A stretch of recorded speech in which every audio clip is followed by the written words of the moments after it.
بسم اللہ الرحمن الرحیم۔ السلام علیکم۔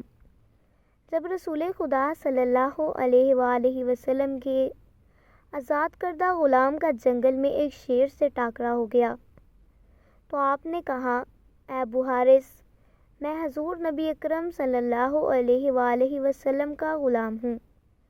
جواب میں شیر نے نبی کریم صلی اللہ علیہ وآلہ وسلم کے غلام کے ساتھ کیا کام کیا جان کر رسول پاک صلی اللہ علیہ وآلہ وسلم کا ہر غلام خوشی سے جھوم اٹھے گا۔ حضور صلی اللہ علیہ وآلہ وسلم کے غلاموں کو بھی اپنے آقا صلی اللہ علیہ وآلہ وسلم سے نسبت پر ناز ہوتا ہے، اور دنیا کی کوئی شر پسند قوت ان کا بال بیکا نہیں کر سکتی۔ ایک شیر کا واقعہ کتابوں میں ذکر کیا گیا ہے جس نے نبی پاک صلی اللہ علیہ وآلہ وسلم کے آزاد کردہ غلام کے منہ سے رسول اللہ صلی اللہ علیہ وآلہ وسلم کا نام مبارک سن کر اپنا سر خم کر دیا، اور اس غلام کی دوسرے درندوں سے حفاظت فرمائی تھی۔ اس معجزے کا ذکر امام حاکم، طبرانی اور بخاری نے تاریخ کبیر میں روایت کیا ہے، جبکہ ابن راشد اور بہقی نے بھی یہی واقعہ صحت کے ساتھ بیان کیا ہے۔ حضرت سفینہ رضی اللہ تعالیٰ عنہ رسول خدا صلی اللہ علیہ وآلہ وسلم کے آزاد کردہ غلام تھے، نسلاً رومی تھے۔ وہ اس واقعے کے راوی ہیں۔ فرماتے ہیں، میں سمندر میں ایک کشتی پر سوار ہوا، یہ کشتی ٹوٹ گئی تو میں اس کے ایک تختے پر سوار ہو گیا۔ اس نے مجھے ایک ایسی جگہ پھینک دیا جو شیر کی کچھار تھی۔ وہی ہوا جس کا ڈر تھا کہ وہ شیر سامنے تھا۔ میں نے کہا، اے ابو الحارث، میں حضور نبی کریم صلی اللہ علیہ وآلہ وسلم کا غلام ہوں۔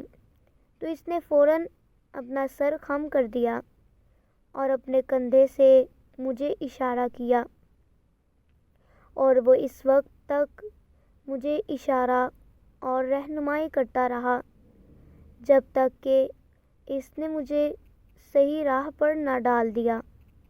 پھر جب اس نے مجھے صحیح راہ پر ڈال دیا تو وہ دھیمی آواز میں غرایا، سو میں سمجھ گیا کہ وہ مجھے الوداع کہہ رہا ہے۔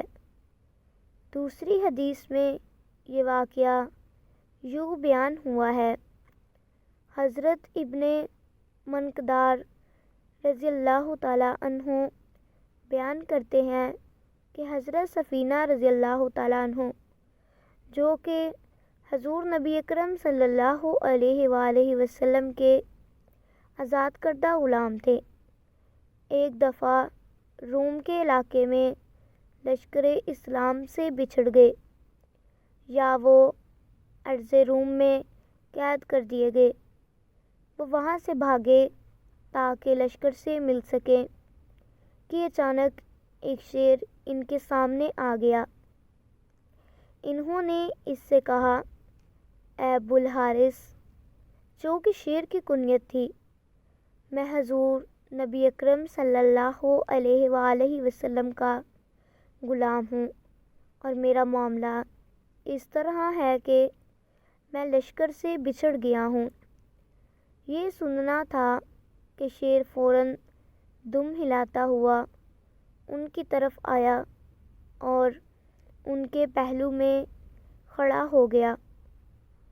جب بھی وہ کسی درندے کی آواز سنتا تو وہ شیر فوراً حضرت سفینہ رضی اللہ تعالیٰ عنہ کے آگے آ جاتا۔ جب خطرہ ٹل جاتا تو پھر وہ واپس آ جاتا اور ان کے پہلو میں چلنا شروع کر دیتا۔ وہ اسی طرح ان کے ساتھ چلتا رہا یہاں تک کہ وہ لشکر میں پہنچ گئے۔ اس کے بعد شیر واپس لوٹ آیا۔ امید کرتی ہوں کہ میری آج کی ویڈیو آپ کو پسند آئی ہوگی۔ ویڈیو کو لائک اور شیئر لازمی کر دیجیے گا۔ جزاک اللہ۔ اللہ حافظ۔